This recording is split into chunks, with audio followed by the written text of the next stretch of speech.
Hi, welcome back. Now today I'm just going to quickly talk about herbs. Now I've talked in the past about growing your own herbs.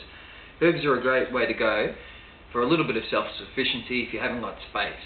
So if you're in an apartment or a small house, don't have much of a garden, you can't have livestock for obvious reasons, and you haven't got space for a vegetable garden, you can still grow your own herbs. Now I always recommend to people that you just grow the herbs that you use.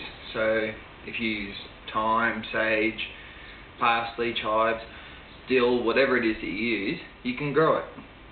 It's easy enough to grow, and we all know how good fresh herbs are to use in cooking, like this fresh sage that I've just picked from the garden. Now, what I want to talk about just quickly today is what to do with it when you've got a whole stack of it. Sometimes you've got a whole heap of, say, sage, for example, and you can't use it all. So what I do is dry it out. Now, pretty low tech.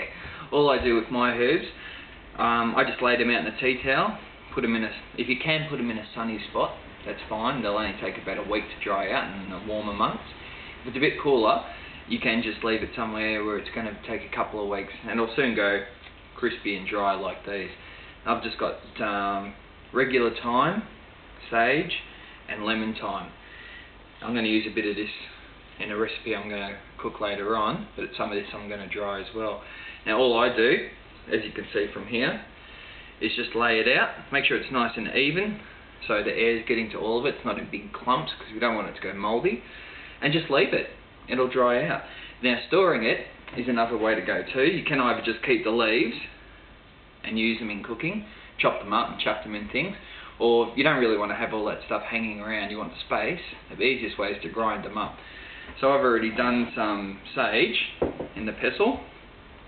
All I've done is literally chuck them in, cut them up a little bit first, thrown them in, and you just end up with a fine powder. Leave it a bit coarse, I do, with mine, and then from there, all I do, nice recycled, clean, sterilised jar. Now this one had apple jelly in it that I got from the supermarket. Empty it in. Do as little or as much as you like. Put a little label on it. Keep it nice and sealed. Keep it in a dry, cool place in the pantry. And there you go. Herbs don't grow very well during winter. They tend to drop off. So that's a good time now in spring and summer to cultivate it while you've got that big glut of herbs. Dry them up and store them. And they're a good thing to give away to people, friends and neighbours and what have you too. Nice fresh herbs. Grown in your own garden.